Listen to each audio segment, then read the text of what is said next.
Buenas tardes, hermanos. Quisiera dar las gracias por la oportunidad que me dan de compartir la palabra con todos ustedes. En esta ocasión, el texto está centrado en Segunda de Crónicas 12, 1 del 2 al 14, y le he puesto por título La misericordia en la desobediencia. Pues el texto bien podría ser parte de una novela épica como Juego de Tronos. Lo que ocurre es que en este caso no es una ficción, sino que fue un hecho real que ocurrió en el pueblo de Israel, bueno, en las tribus del sur, Judá y Benjamín, el reino del sur, quiero decir. ¿Qué viene a decir el texto? Por resumirlo, pues que un rey llamado Roboán, que fue hijo de Salomón, decide, una vez que se fortifica militarmente, eh, decide abandonar a Dios y su ley y seguir sus propios criterios o los de otros pueblos. Como consecuencia directa de esto, el Señor decide castigarlos, como ya había dicho en Deuteronomio 28, que esto ocurriría y no era algo muy lejano a ellos. Y el Señor cumple con sus promesas, es decir, en este caso los disciplina a través del rey o faraón Sisac, al que envía para, para destruirlos, literalmente. No sin antes advertirles a través del profeta Semaías de lo que va a ocurrir. Ellos, al oír al profeta Semaías, se arrepienten, se humillan y el Señor decide parar el ataque, o mejor dicho, amortiguarlo, porque el ataque se dio, pero de hecho se llevaron prácticamente todas las riquezas y los sometieron a la esclavitud, como había dicho el Señor, les dijo, para que pudieran distinguir la diferencia entre servirle a Él y servir a otros pueblos. Es decir, el Señor no ejecutó por completo la maldición que ya tenían prescrita, por decirlo de alguna forma, en Deuteronomio, sino que amortiguó el golpe debido a que ellos se humillaron y lo que hizo fue instaurar unas medidas que le permitieran al pueblo recuperarse, volver a él y pensar en las consecuencias de sus actos. Para situarnos en el momento histórico en el que ocurrió esto y quién era este rey, cómo era este rey Roboán, habría que echar la vista para atrás.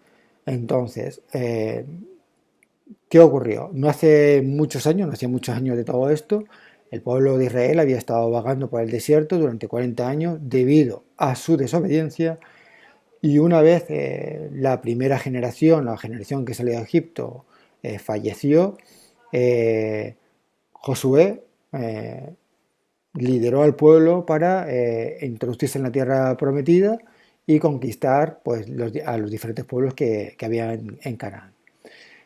A la muerte de Josué, el pueblo de Israel, que ya estaba asentado en Canaán, pues empieza a extraviarse y a adoptar las medidas, a adoptar las formas de vida y cultos de otros pueblos, de los pueblos que estaban allí.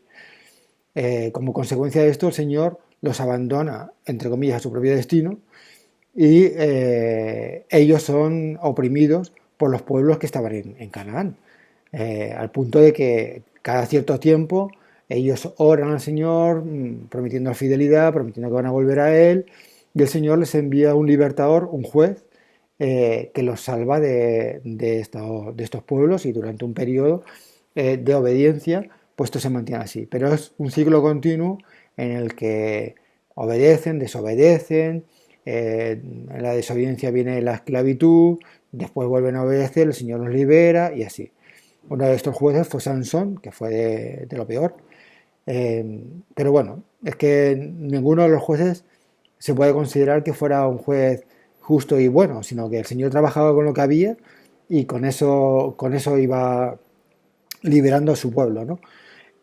Hasta llegar al último juez que, digamos, es sobresaliente sobre todos los demás, en este caso es Samuel, y en este periodo el pueblo de Israel está pidiendo a Dios y a Samuel que les elijan un rey, que ellos quieren un rey como el resto de los pueblos, que ellos no quieren seguir teniendo profetas ni teniendo jueces, que ellos quieren un rey que los defienda de los ataques de otros pueblos y que les dé seguridad y protección. O sea, si se dan cuenta, ellos están apoyando en las capacidades humanas, no tanto en la capacidad de Dios y en su rey, que debía ser Dios.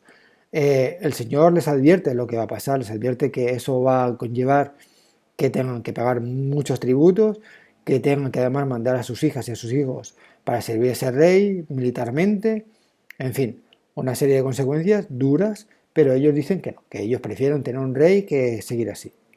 Y por fin Samuel pues unge como primer rey a Saúl, que bueno, pues tras el pecado que comete y la desobediencia a Dios, es eliminado, él y toda su familia del linaje real y posteriormente, pues bueno, casi en paralelo.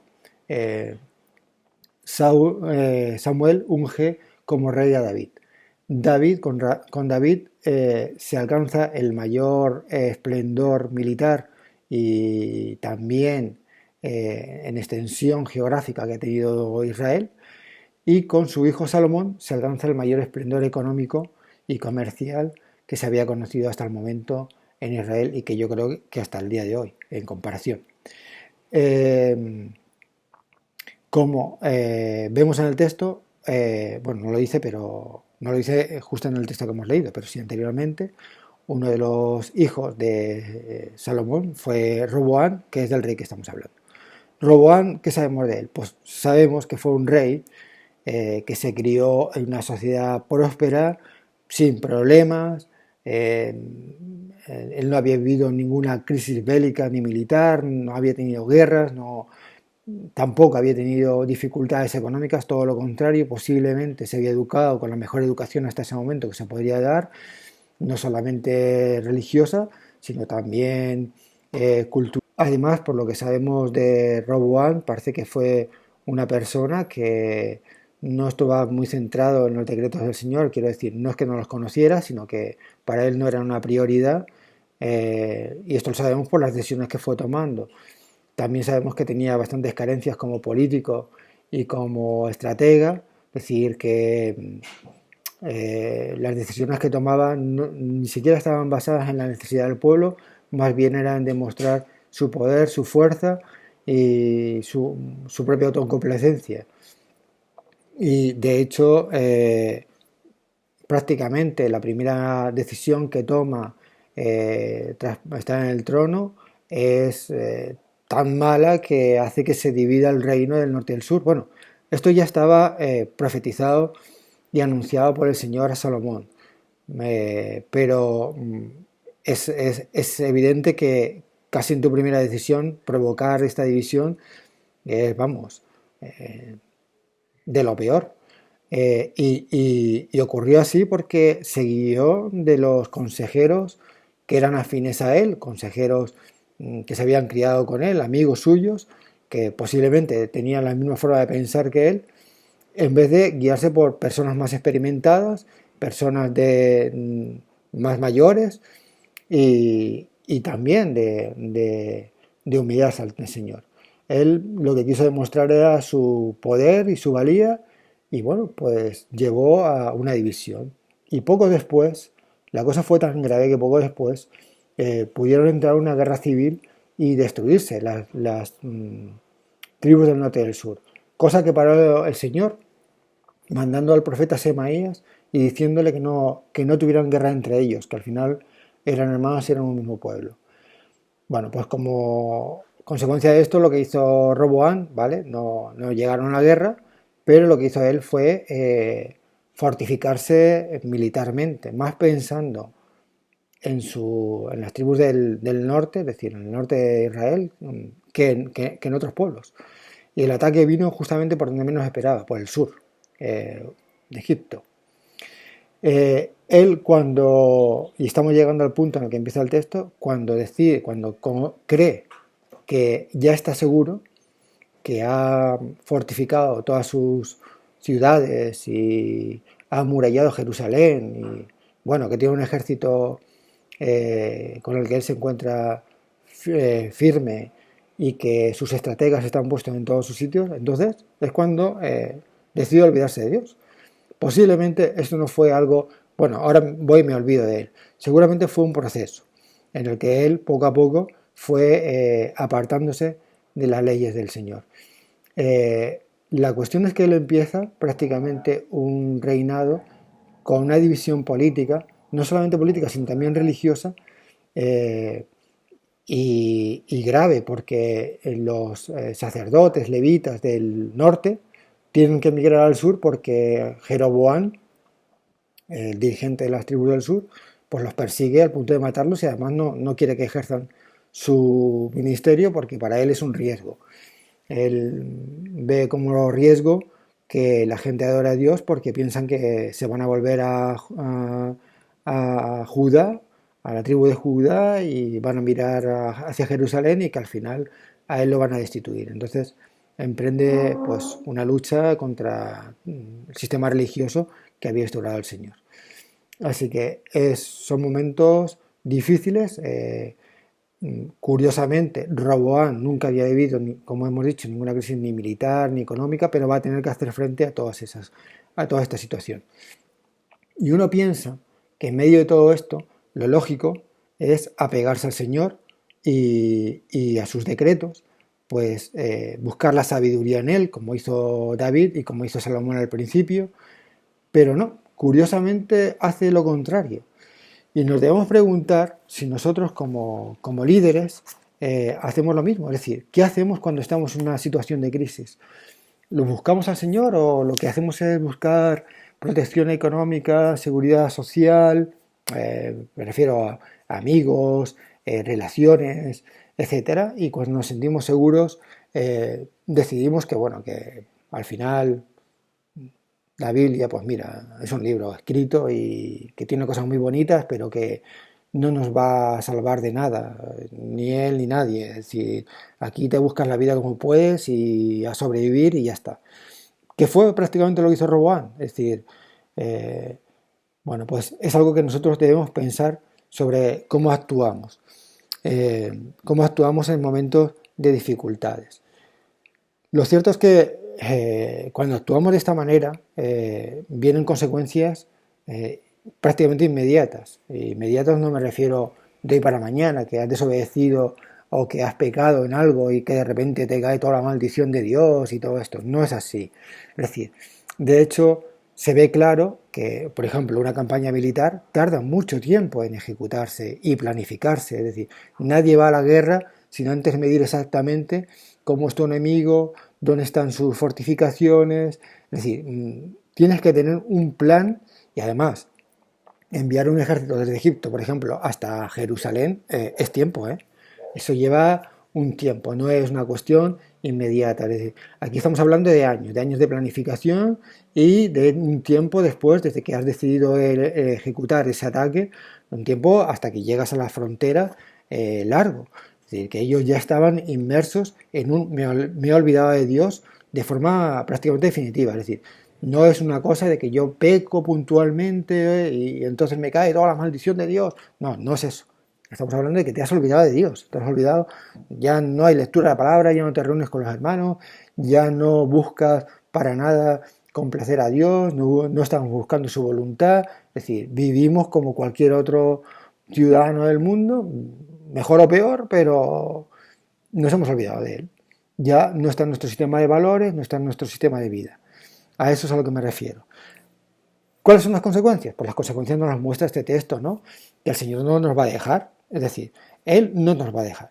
Él lo que va a hacer es intervenir para hacernos reflexionar. Y nos va a hacer el daño que nos tenga que hacer para que volvamos a Él. Eso es lo que vemos en su palabra. ¿Con qué objetivo? ¿Es un objetivo malo? No, es un objetivo bueno. ¿Que tiene que utilizar la fuerza? La voy a utilizar solamente cuando no hay otra forma. Y no antes sin avisarnos y sin decirnos las consecuencias de lo que vamos a sufrir, como hizo aquí. Y viene siendo así como Él lo hace. Si vemos a Deuteronomio, por ejemplo, 28, del 15 al 22, que, como he dicho, no era ajeno a ellos, es decir, no estaba muy lejos de sus inicios este texto.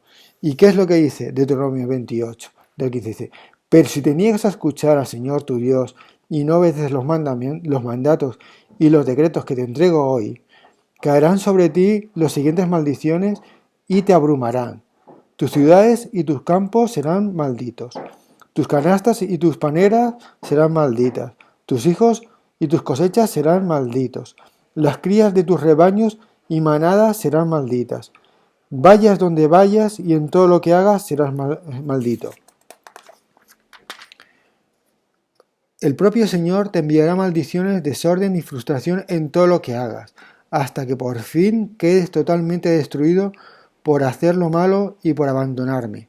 El Señor te afligirá con enfermedades hasta acabar contigo en la tierra donde estás a punto de entrar y que vas a poseer. El Señor te castigará con enfermedades degenerativas, con fiebre e inflamaciones, con calor abrasador, con sequías y pestes en cultivos. Esas calamidades te perseguirán hasta la muerte. Arriba, los cielos se pondrán rígidos como el bronce y abajo la tierra se volverá dura como el hierro. El Señor convertirá en polvo la lluvia que riega tu tierra y el polvo caerá del cielo hasta que quede destruido. El Señor hará que tus enemigos te derroten. Tú saldrás a atacarlos de una sola dirección, pero te dispersarás por 7. Serás objeto de horror para todos los reinos de la tierra. Tus cadáveres serán aliento para las aves carroñeras y los animales salvajes, y no habrá nadie allí para espantarlos. Es decir, este texto no era ajeno a ellos, es un texto que estaba bastante cercano, por eso he hecho el resumen que hemos hecho al principio del culto, para que vean en qué momento estamos. Es decir, por decirlo de alguna manera, estaba Saúl, David, Salomón y Roboán, así que cuarto rey, si no me equivoco, ¿no? Fue prácticamente a poco de toda esta situación. ¿Qué podemos decir de todo esto? Es decir, en cuanto a la forma en la que actúa el Señor no actuó con ellos de una manera vengativa, de una manera pues maliciosa, sino todo lo contrario. Sus intenciones eran buenas, sus intenciones eran de que volvieran a Él, y Él va endureciendo las medidas. Seguro que antes de llegar a esto Él había puesto otras medidas, seguro que ya habían empezado con dificultades, pero posiblemente ellos se habían olvidado, habían decidido que para ellos les da igual, así que por lo que vemos, por cómo actúa el Señor, seguro que fue graduando al punto en el que ya no tenía esto marcha atrás y decidió enviar a Sisac.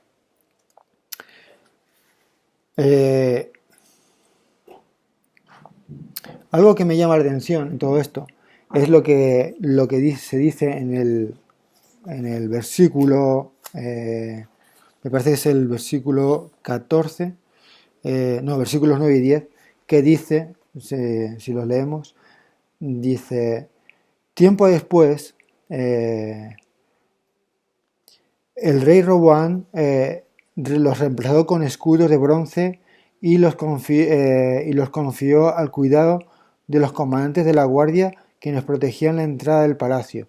Bueno, aquí tenía que haber leído el 9 también, que dice lo siguiente, dice: entonces el rey Sisac de Egipto subió y atacó Jerusalén, saqueó los tesoros del templo del Señor y del palacio real, robó todo, incluso los escudos de oro que Salomón había hecho. Tiempo después, el rey Roboán los reemplazó con escudos de bronce y los confió al cuidado de los comandantes de la guardia, quienes nos protegían a la entrada del palacio real. Bueno, me llamó la atención porque aquí vemos la sustitución de escudos de oro por escudos de bronce. Es decir, hay ciertas consecuencias que ocurren con el pecado que ya no se pueden restaurar. Es decir, el esplendor inicial se acabó. Y esto es algo parecido también a lo que pasó con Adán y Eva. Es decir, ellos, por ejemplo, tenían cuerpos que eran espléndidos, cuerpos que no enfermaban, que eran perfectos, pero tras el pecado ellos siguieron teniendo un cuerpo muy bonito, cuerpos sanos, pero que ya no eran tan espléndidos. Si se enfermaban, si envejecían, y es la consecuencia del pecado. Hay cuestiones que ya no se van a poder restaurar hasta que el Señor venga. Cosas que se han roto y ya no van a funcionar igual. Desafortunadamente, sí, seguirán funcionando, pero no igual. Y es algo que tenemos que tener en cuenta y ser conscientes de ello, que a veces el pecado produce daños irreversibles. Eh, También me gustaría comentar aquí que, que hay veces que es verdad que sufrimos por directamente la consecuencia de nuestros actos, es decir, bueno, pues hemos actuado mal y en consecuencia pues tenemos ciertos sufrimientos que son producidos directamente por el pecado, pero no siempre es así. Hay veces que uno sufre y no tiene que ver con que hayas pecado, te hayas portado mal o te hayas portado bien, sino que estás en un mundo caído y como consecuencia de estar en un mundo caído, pues viene la enfermedad, por ejemplo, un cáncer. No es que a lo mejor tú hayas hecho nada, absolutamente nada, hayas descuidado tu cuerpo o hayas hecho cualquier barbaridad para contraer un cáncer, puede ser un cáncer de mama, de próstata, de cualquier cosa, ¿no? Es decir, sino que estamos en un mundo caído, que el cuerpo se va degenerando, estamos en una sociedad y en un mundo en el que el Señor, pues, ha puesto límites y a veces, pues, el organismo no funciona bien y, bueno, pues sufrimos, ¿no? Otras veces es incluso un dolor producido por una acción, digamos, santa o una acción eh, que está buscando obedecer al Señor, como por ejemplo puede ser lo que le pasó al Señor Jesús, que Él sufrió por nuestros pecados. Él no sufrió por sus pecados ni por sus malas acciones, sufrió por los nuestros, sufrió por salvarnos. También puede ser el caso de Pablo al predicar el Evangelio, que él sufrió azotes, palizas, hambre, desvelos. ¿Por qué? ¿Por desobediencia? No, todo lo contrario, por ser obediente, por querer llevar el Evangelio hasta sus últimas consecuencias en su vida.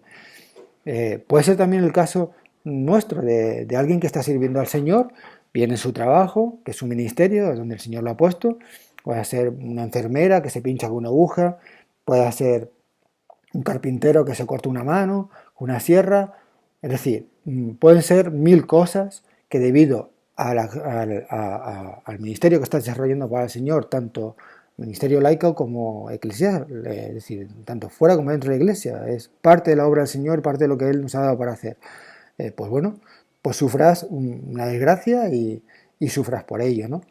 Entonces, nosotros no tenemos ningún derecho a juzgar el dolor de otras personas. Es decir, desde fuera a lo mejor a ti te puede parecer que esa persona está sufriendo por esto o por lo otro, pero lo cierto es que no tenemos ningún derecho a juzgarlo y tenemos que tener con mucho ojo con eso. Lo que sí tenemos es la obligación de ayudarle y restaurarlo, de ayudarle, de bendecirlo, de restaurarlo. A eso es a lo que somos llamados. Así que con este tipo de cosas tenemos que tener mucho cuidado, porque podemos hacer daño al hermano que además ya esté sufriendo, nos podemos hacer daño a nosotros mismos y con ello también estar insultando la memoria del Señor. Así que eh, con eso cuidado, hermanos. Y siguiendo con el tema central, vemos que en medio de esta disciplina el Señor sí que le permite volver a prosperar a Roboán, es decir, y le permite volver a prosperar porque él se humilló, y lo dice así directamente, ¿no? Es decir, vamos a leerlo, en los versículos, a ver, 12 y 13 dice, como Roboán se humilló, se apartó del enojo del Señor y no lo destruyó por completo, aún quedaban algunas cosas buenas en la tierra de Judá. Y dice en el 13, el rey Roboán se estableció firmemente en Jerusalén y siguió gobernando, tenía 41 años cuando subió al trono y reinó 17 años en Jerusalén, la ciudad que el Señor había elegido entre todas las tribus de Israel como el lugar para honrar su nombre. Es decir, aquí vemos que el Señor no es lo que estamos diciendo, no actúa de manera vengativa, sino que tras la humillación de Roboán, el Señor le permite seguir gobernando, lo afirma y le permite gobernar durante 17 años más. Aquí lo que estamos viendo es que Roboán está aprendiendo por las malas lo que no habría aprendido por las buenas, es decir, en su juventud y en su niñez. Y quizás no todo fue su culpa, ¿eh? Eh, Quizás no todo fue culpa de Roboán, en el sentido de cómo llegó a ser la persona que llegó a ser. Es decir, en últimas consecuencias sí, porque uno toma sus propias decisiones, toma sus propias iniciativas y decide lo que quiere hacer. Pero también hay una parte de responsabilidad importante que me parece que eludió Salomón como padre y que deberíamos plantearnos nosotros. Es decir, ¿estamos nosotros transmitiéndole a nuestros hijos las vivencias que tenemos con el Señor? Es decir, cuando nosotros pecamos y el Señor nos disciplina, nosotros le transmitimos a nuestros hijos esas miserias. Es decir, les hablamos de eso, les hablamos de cómo el Señor nos ha disciplinado y nos ha rescatado. Les hablamos al Señor de las promesas, o a nuestros hijos, de las promesas que el Señor nos ha hecho y de cómo las ha cumplido. Porque el Evangelio, sin estas cosas, es decir, sin estas vivencias, sin estas experiencias, se puede convertir en una filosofía, en una corriente filosófica, en una corriente de pensamiento, pero no en algo vivo.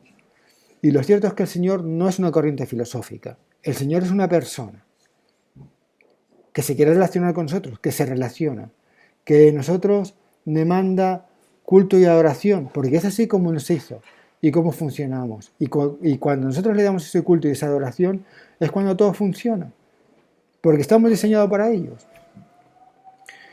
Pero si nosotros a nuestros hijos no le transmitimos esto, es posible que estemos ayudándoles, sin darnos cuenta, a ser un tipo de persona que pueda prescindir de Dios.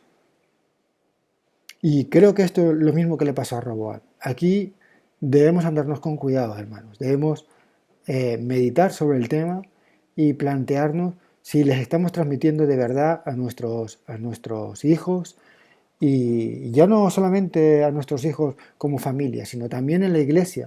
Si estamos transmitiendo a nuestros menores esas vivencias, si estamos transmitiendo esas victorias que ha conseguido la iglesia a través de la oración, y también cuando la iglesia ha sido golpeada por desobediencia, si les estamos transmitiendo eso, porque deben ser conscientes de que Dios es alguien que actúa y que va a poner freno a nuestra desobediencia y a nuestro desorden, que no es solamente una corriente filosófica que está ahí y ya está, y que eso funciona por mecanismos naturales y andando. No, el Señor no es así. El Señor está al cargo de su obra. El Señor está al cargo de nosotros y nos ama y toma medidas. Entonces, aquí creo que como iglesia debemos mirar cómo estamos actuando en estas situaciones. Otra de las cuestiones que vienen a colación en esto es cómo el texto evalúa a Roboam. En el versículo 14 dice, el versículo 14 del capítulo 12 dice, eh, perdón, fue un rey malvado porque no buscó al Señor con todo su corazón. Y cuando lo lees te quedas frío, ¿no? Porque muchas veces nosotros, ¿cómo evaluamos a nuestros dirigentes? Es decir, ya sean creyentes o no creyentes, ¿vale? ¿En base a qué los juzgamos? Muchas veces los juzgamos en base a lo que hacen, ¿no? Pero aquí el Señor está juzgando en base a si lo buscan a Él o no lo buscan. Cualquier dirigente que no esté buscando al Señor con todo su corazón es un dirigente malvado. Es duro, ¿verdad? Entonces, ¿qué pensamos de nuestros políticos? ¿Lo buscan? ¿Buscan al Señor? ¿Qué pensamos de nuestros dirigentes en las iglesias? ¿Realmente buscan al Señor? Eso es lo que tenemos nosotros que ver, si están buscando al Señor o no. Si lo están buscando con todo su corazón, si actúan de verdad eh, eh, buscando la obediencia, buscando el bien de los demás. Y ojo, y digo ojo porque este texto va de advertencias. Todos nosotros somos líderes en potencia y somos líderes para otros. No se trata aquí de eludir responsabilidades. Todos somos líderes. Yo soy líder para mis hijos, soy líder para mis compañeros de trabajo, soy líder para posiblemente mis vecinos. ¿Y cómo actúo yo? ¿Estoy de verdad buscando obedecer al Señor de todo mi corazón? porque no me gustaría llegar a encontrarme con el Señor y decirme, ¿sabes, Miguel? Tú no me has buscado de todo tu corazón. Tú te has comportado de una manera nefasta. Tú estás aquí por mi misericordia, pero no porque me hayas buscado de todo tu corazón. Eso sería un golpe duro, ¿eh? No quisiera yo llegar al cielo, a reunirme con el Señor, a mirarlo cara a cara y que Él me mire cara a cara y tener que decirme esto. Y menos sufrir eso delante de mis hijos, o de mi mujer, o de mis amigos, o de mis hermanos. Ya solamente por la vergüenza que me daría, lo cierto es que me lo pienso. Y es algo en lo que debemos de reflexionar. Y está a la vista de todos. Eh, en este texto hay ciertas palabras que no aparecen de manera literal, de manera clara, pero que sí que me gustaría resaltar porque creo que resumen claramente la esencia del texto. Y esas palabras que están veladas son las siguientes: obediencia y fidelidad a Dios, pecado, perdón, misericordia y juicio, consecuencias, vida y muerte. Es de lo que trata el texto. Es justamente lo que trata el texto. A través de un hecho histórico, el Señor nos está hablando de nuestra obediencia, de su fidelidad, de nuestra fidelidad, de su misericordia y nuestro pecado, de su juicio, de las consecuencias que todo trae para nuestra vida y de la muerte.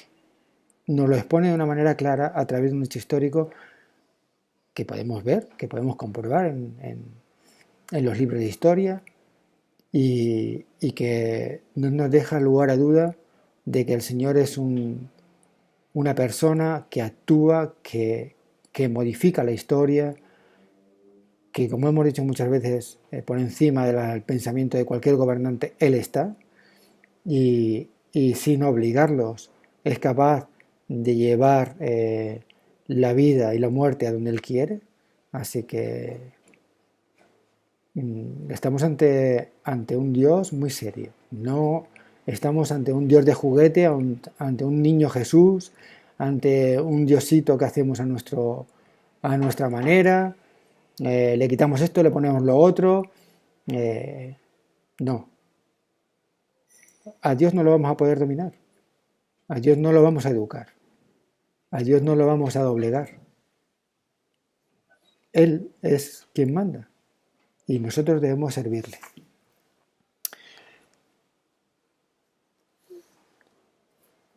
Así que es un texto duro, es un texto difícil y que nos deja una serie de advertencias como son las siguientes.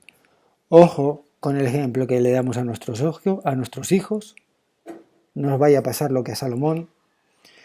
Ojo con las disputas entre hermanos, como tuvieron Roboán y Jeroboán, las tribus del norte y del sur, a punto de destruirse. Pensemos muy bien lo que vamos a hacer, cómo vamos a relacionarnos con nuestros hermanos, incluso no siendo de la misma denominación, incluso teniendo cuestiones que no estamos de acuerdo. ¿Qué ejemplo vamos a dar hacia los demás? Cuidado con el orgullo y con la autocomplacencia. Cuando servimos al Señor, lo servimos a Él, no nos servimos a nosotros. Y cuando servimos a la iglesia hay que tener esto claro, que no estamos sirviendo para ensalzarnos, ni para levantarnos, ni para presumir, ni para como plataforma para demostrar lo bueno que somos.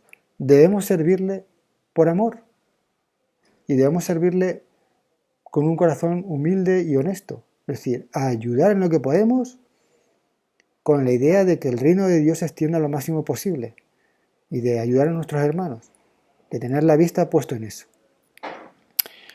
Y cuidado con tomar el Evangelio como una filosofía, porque no lo es. O sea, sí es una filosofía, en el sentido de que tiene ideas profundas, ideas filosóficas profundas, ideas de comportamiento, ideas éticas, pero es mucho más que todo eso. el Evangelio es poder de Dios para salvación, pero también para destrucción al que no cree. Así que ojo con eso. Y me gustaría terminar, aunque hay cultos en los que siempre a uno le gusta terminar con un pensamiento victorioso. Este culto lo voy a terminar con este sentido de alerta, de, de la necesidad de examinarnos, de la necesidad de evaluarnos, porque no todo es victoria. Y muchas veces la victoria, si llega a la victoria a través de la humildad y de pensar en cómo nos estamos comportando, de evaluarnos. Y ese es el tono que me gustaría dejar, un tono de reflexión. Si les parece, hermanos, vamos a orar para poner todo esto en sus manos. Señor, te queremos dar las gracias por tu palabra, por tu santidad, por tus advertencias y por el ánimo que tú nos das, Señor, por tu cuidado, por el poder que tú tienes, Señor, porque sabemos que tú estás al control, que tu Espíritu está en nosotros, Señor. Ayúdanos a servirte, a amarte, a perseguirte cada día y a estar centrados en tu palabra. A ayudarnos, Señor, a ser humildes y a reconocer nuestros pecados, Señor. Gracias por todo. Amén.